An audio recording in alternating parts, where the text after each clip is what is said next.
Thank you for attending the first of 2 classes for Beginning Crochet, and thank you for practicing at home between. You will feel much more confident when you come back to the second class having practice. So this is just a refresher on what to do when you get to the end of a row before you start your next row. Okay, so we're working underneath our V's on top from our previous row. These are the V's on top of our stitches from the row below this one we're on. And the last stitch of this row, which was the first stitch of our previous row, is marked with a stitch marker. And you can see it underneath both strands of that V there.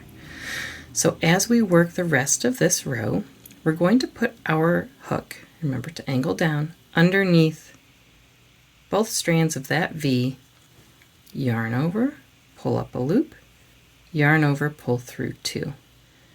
Into the stitch, yarn over, pull up, yarn over, pull through 2.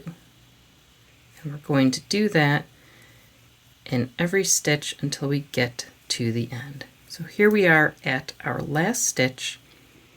We can kind of use this stitch marker to pull that last one aside to create that gap there.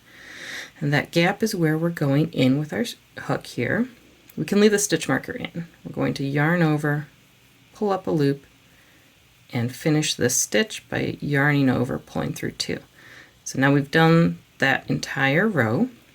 We can remove that marker. Okay, and so now we're ready to go to our next row.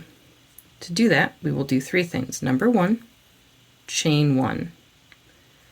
Number 2, we're going to pull up a loop, and to that loop we're going to put a stitch marker around both sides of that, around both strands of that loop.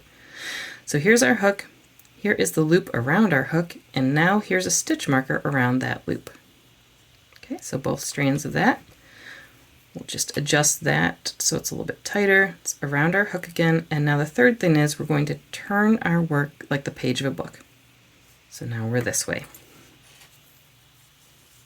Okay, so now we're ready to start our next row. Single crochet again, we're going in right here to that first stitch, underneath the V's, like always, yarn over, pull up a loop, yarn over, pull through 2.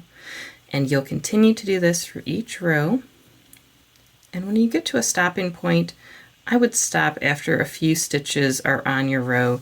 You don't want to probably stop at the end and have this stitch marker and then your locking stitch marker.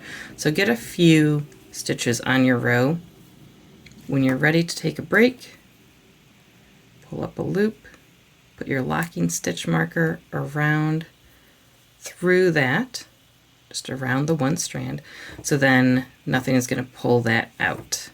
It's secure there. When you come back to it to keep practicing, pull up a little bit, take that stitch marker out, replace it with your hook, and you're ready to go. Happy stitching!